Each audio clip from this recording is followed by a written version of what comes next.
সকাল সকাল শুরু হয়ে গেল একটি দিন।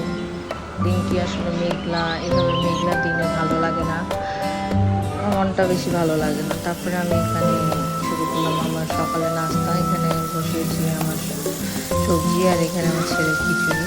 রুটি ভাজলাম, রুটি দিয়ে সবজি দিয়ে সকালের নাস্তা করব।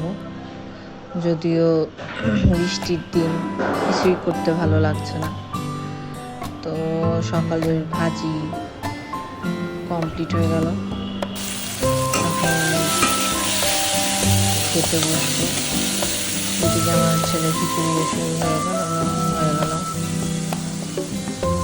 তো শুভ সকাল সবাইকে, ভালো থাকবেন, সুস্থ থাকবেন।